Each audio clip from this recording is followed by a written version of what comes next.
Hi viewers, how are you? Today, once again, I am before you with the spotting error of verb part 3 because I have given you two parts in regard of spotting error related to verb. तो verb में हमने आपको दो episode दिए spotting errors related, how to find out error, और ये तीसरा part है। आइए देखते हैं इसमें हमने कौन से क्वेश्चन लिए। इसमें हमने कुछ मीडियम और कुछ हार्ड क्वेश्चन लिए हैं, तो let's start. The first question is the problems that are part A country has and will face are the outcome of the selfishness of our so called saviours, no error. अब इसमें आपको verb की error ढूंढना है, तो पता ही है कि स्पॉटिंग एरर वर्ब का कर रहे हैं हम। तो देखते हैं। द प्रॉब्लम, ये सब्जेक्ट हुआ, that our country has and will face. Subject तो एक ही है, आवर कंट्री, लेकिन हम देख रहे हैं कि यहाँ पर हेल्पिंग वर्ब दो दिखाई दे रही है। यहाँ एक हैज दिखाई दे रही है और एक विल के साथ उसकी वर्ब तो फर्स्ट फॉर्म है यानी, और हैज के साथ जो वर्ब आनी चाहिए तो वो यहाँ पर यहाँ नहीं है। इसका मतलब ये कहना ये चाह रहे हैं कि जो समस्याएं हमारा देश पहले ही झेल चुका है या फेस कर चुका है या आगे एंड विल फेस और फेस करेगा, ये समस्याएं क्या है, आर द आउटकम, ये रिजल्ट है, ये परिणाम है of the selfishness of our so called saviour. ये परिणाम है हमारे, जिनको हम कथित रूप से अपना रक्षक या नेता कहते हैं, तो उनके इस आत्मस्वार्थ के कारण ये समस्याएं हमारे देश ने झेली या झेलेगा। तो झेल चुका है या झेली है के लिए हैज लगाया इन्होंने, और यहां पर जब हैज लगाया ये परफेक्ट टेंस में, जो समस्याएं झेली है या फेस की हैं, तो उसके साथ फिर जब यहां विल के साथ फर्स्ट फॉर्म है तो यहां पर भी हैज के साथ फेस का थर्ड फॉर्म फेस्ड होना चाहिए। यानी यहां पर क्या होगा, हैज फेस्ड, यहां जो आएगा, यानी हमारा जो एरर हुआ पार्ट बी में हुआ, ये होना चाहिए था हैज फेस, जो अब तक हमारे देश ने झेली है, एंड विल फेस, और झेलेगा या सामना करेगा। चलिए क्वेश्चन नंबर 2 लेते हैं।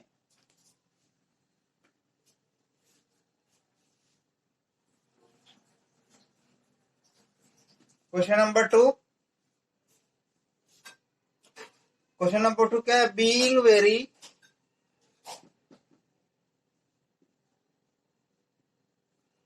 वेरी ऑफन इल, ऑफन यानी अक्सर, often ill part A and frequently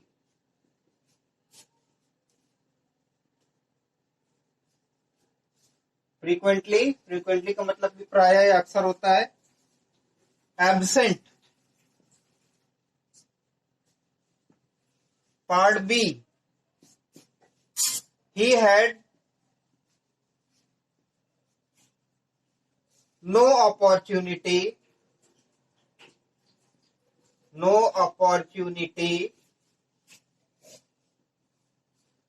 to finish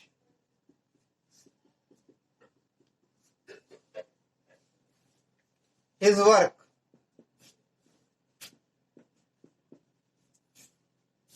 part C, or do much of it,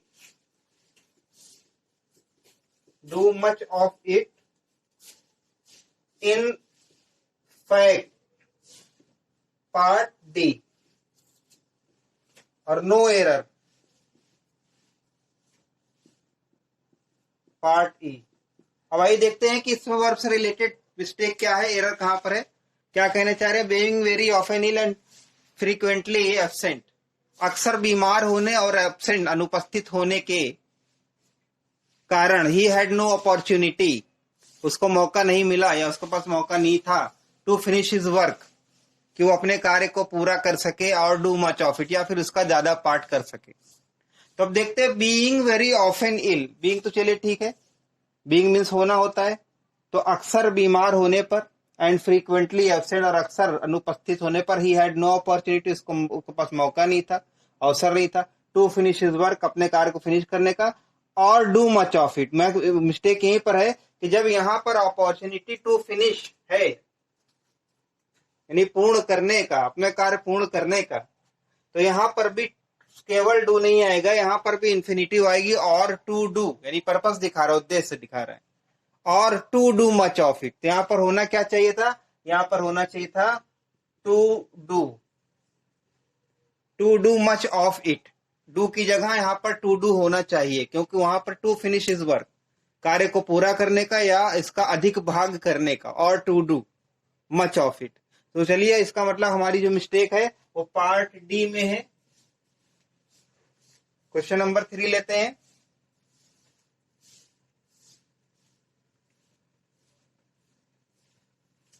question number 3 में क्या है? क्वेश्चन नंबर 3 है, they did not came out, they did not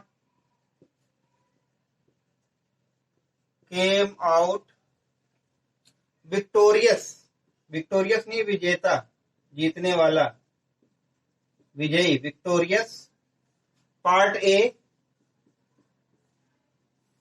yet, यानी फिर भी, yet means though, तब भी, they were not disappointed, disappointed,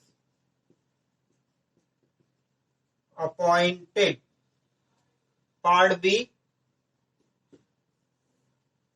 rather, बल्कि, rather यानी कि कुछ हद तक, या बल्कि, rather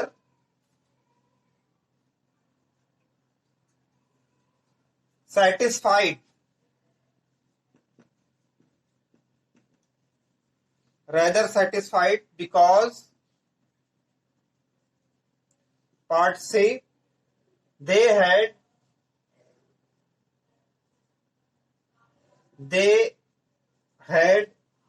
played well,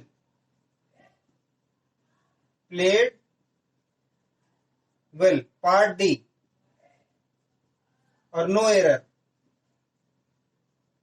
पार्ट ई। देखते हैं कहां पर गलती है। They did not came out victorious, वो विजयी नहीं हुए, येट तब भी, दे वर नॉट डिसअपॉइंटेड, वो हताश नहीं थे, रेदर बल्कि, सेटिस्फाइड बल्कि वो उनको संतोष था, किस बात का, because they had played well, क्योंकि उन्होंने बहुत अच्छा खेला था, यानी बहुत अच्छा खेला फिर भी हार गए, इसलिए उनको इसका कोई निराशा, हताशा, डिसअपॉइंटमेंट नहीं था। तो शुरुआत में हम देखें अगर, तो सब्जेक्ट है they did not came out लिखा है यहाँ पर। जब पास्ट इंडेफिनिट टेंस में हम निगेटिव में यहां पहले ही डिड लगा देते हैं, जो सेकंड फॉर्म है डू का, उसके बाद हमारा फर्स्ट फॉर्म नहीं आता, वर्ब की फर्स्ट फॉर्म, सेकंड फॉर्म ना आके वर्ब की फर्स्ट फॉर्म लिखा जाता है, और यहां पर होना चाहिए था they did not come out victorious, वो विजयी नहीं हुए। इसका मतलब यहां पर पार्ट ए में गलती है, और यहां पर केम की जगह क्या होना चाहिए, केम की जगह होना चाहिए कम, फर्स्ट फॉर्म। चलिए, बहुत आसान सा क्वेश्चन था, सिर्फ बड़ा था ये क्वेश्चन। आगे देखते हैं question number 4।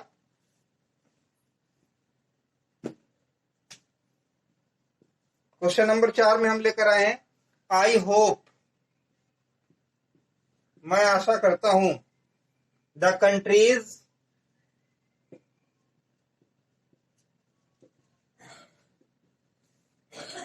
Condition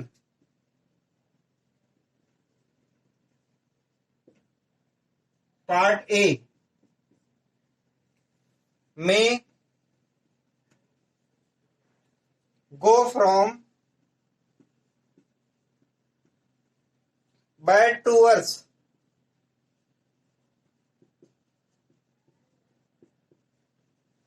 part B, unless all necessary steps, unless all necessary steps part C are taken to suppress, नहीं दबाना, कम करना, कुचलना, suppress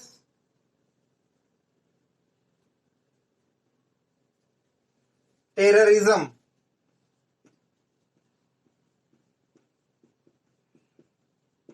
part D no error, part ई।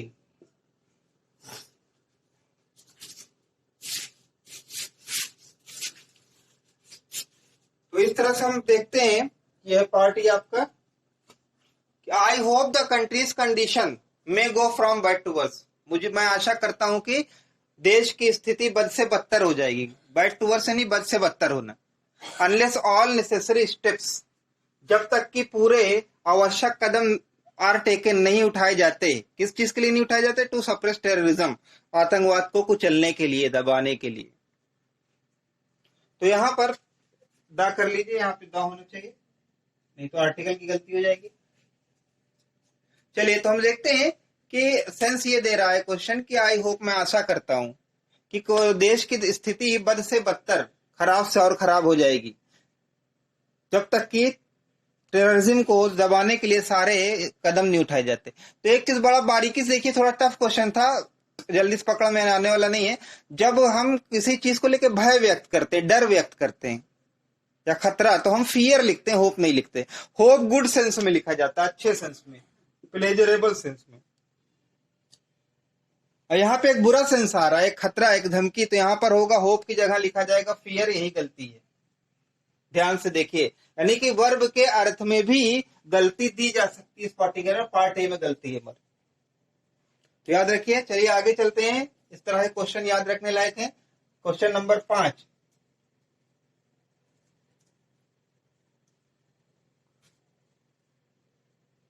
और क्वेश्चन नंबर 5 में देखिए क्या लाए हैं हम आपके लिए।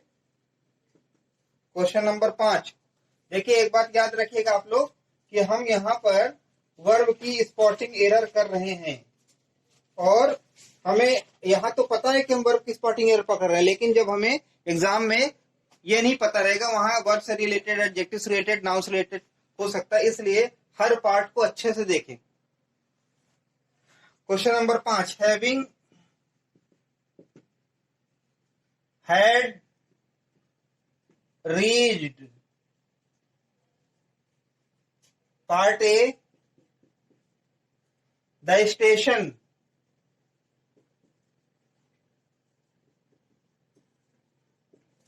The station you,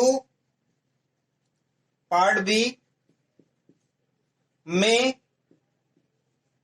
bye your ticket,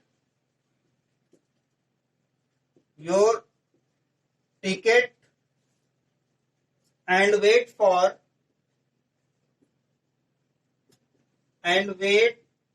for part C, the train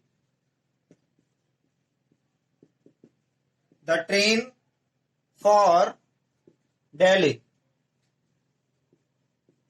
part D. और अगर कोई गलती नहीं है तो फिर नो एरर में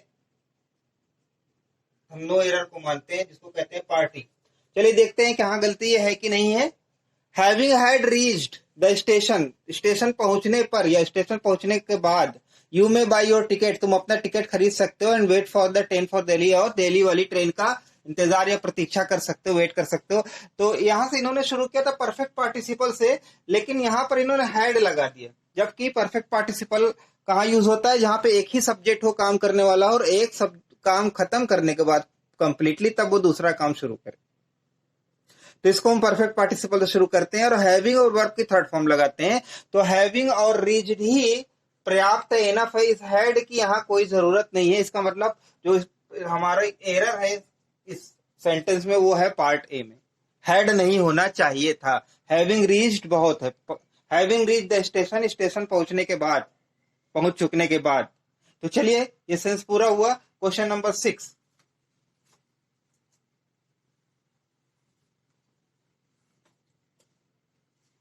क्वेश्चन नंबर 6 में हमने लिया है, not only will she go,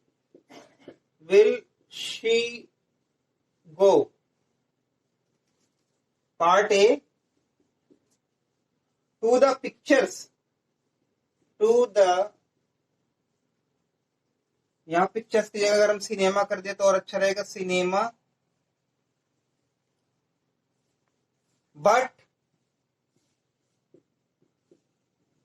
she will, part B, she will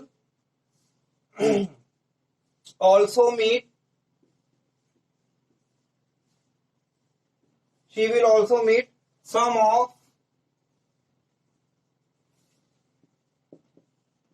her friends, her common friends. Part C, friends. Friends in the evening. In the evening. Part D, और no error, party. अब देखते हैं यहाँ पर कहाँ गलती है। Not only will she, देखिए नॉट ओनली के बाद इन्होंने शी से पहले भी लिख दिया, परेशान मत होइए, ये सही है, क्योंकि कुछ ऐसे वर्ड जो नेगेटिव सेंस देते हैं अगर वो शुरू में आ जाते हैं तो वर्ब इन्वर्जन हो जाता है। इन्वर्जन का मतलब पलट जाती है वर्ब, सब्जेक्ट के पहले ही लिख दी जाती है। जैसे ओनली है, स्कार्सली है, हार्डली है ना, बेयरली है, इस तरह के जो नेगेटिव वर्ड होते हैं उनके लिए सब्जेक्ट से पहले वर्ब लिख दी जाती है। तो ये सही है, not only will she will की जगह विल शी लिखा है, ये वर्ब इन्वर्जन कहलाता है। ये ओनली की वजह से विल पहले लगाया गया। नॉट ओनली विल शी गो, ठीक है, टू द सिनेमा, ये भी ठीक है, खाली सिनेमा ही नहीं जाएगी। But she will also meet some of her common friends, वो अपने कुछ कॉमन दोस्तों से भी मिलेगी इन द इवनिंग, शाम में। तो इस बाकी का सारा सेंटेंस सही है, यहाँ पे कोई गलती नहीं है। और इसको गलती मत मानिए, क्योंकि हमने बताया ना, हार्डली, स्कार्सली, बेयरली, ओनली जो निगेटिव मीनिंग देते हैं, अगर ये एडवर्ब पहले अगर आ गए, शुरू में ही आ गए, तो ये वर्ब इन्वर्जन हो जाता है। वर्ब जो जो जो सब्जेक्ट के बाद जो जानी चाहिए हेल्पिंग वर्ब, वो पहले लगा दी जाती है। तो यहाँ पर भी इन्होंने पहले लगा दिया है फ्यूचर के सेंस में, तो कोई दिक्कत नहीं, बाकी नीचे के सेंटेंस में कोई गलती नहीं है। तो चलिए क्वेश्चन, ये नो एरर हमारा आंसर आएगा, इसमें कोई गलती नहीं। आगे क्वेश्चन नंबर 7, हमने पहले बता दिया, आज हमने कुछ हार्ड और कुछ मीडियम क्वेश्चन यहाँ पर रखे हैं आपकी प्रैक्टिस के लिए, और इसी तरह से हमारा क्रम जारी रहेगा। क्वेश्चन नंबर 7, क्वेश्चन नंबर 7 में है walking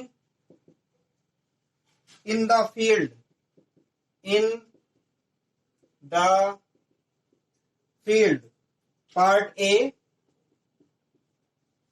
late night, late night, a snake bit me, part B, and that was the reason, part C, why I was in a hurry, part D, no error, इसको कहते हैं part ई। चलिए देखते हैं कहां गलती है। Walking in the field late night, देर रात मैदान में या फील्ड में टहलते हुए, आई स्नेक बिट मी, एक सांप ने मुझे काट लिया, and that was the reason, और यही कारण था, वाई आई वॉज इन अ हरी, जिसके कारण मैं जल्दी में था या जल्दी में थी।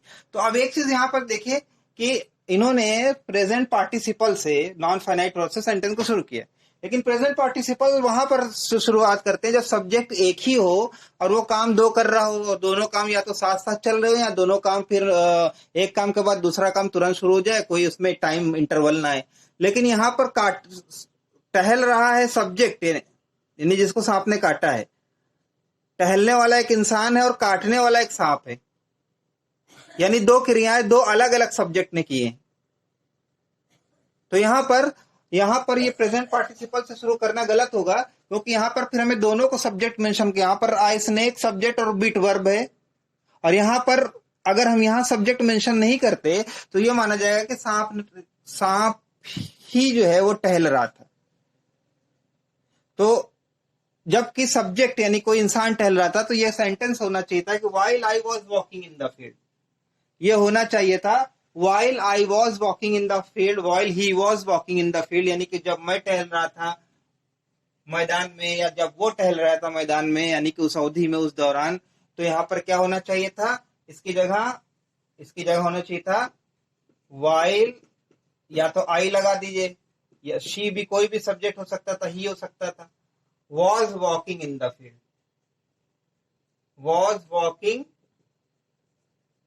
in the field, यहां पर ये कंस्ट्रक्शन होना चाहिए था। तो चलिए आज के लिए बस इतना। इसी तरह से कुछ थोड़े थोड़े प्रैक्टिस करते रहिए और देखते रहिए, और हमारे साथ जुड़े रहिए, इसी तरह बने रहिए। तो आज का एपिसोड यहीं पर हम खत्म करते हैं। So I am going to wrap up my episode. Thank you for being joined with me. Be connected, stay connected, and take the benefit. Thank you.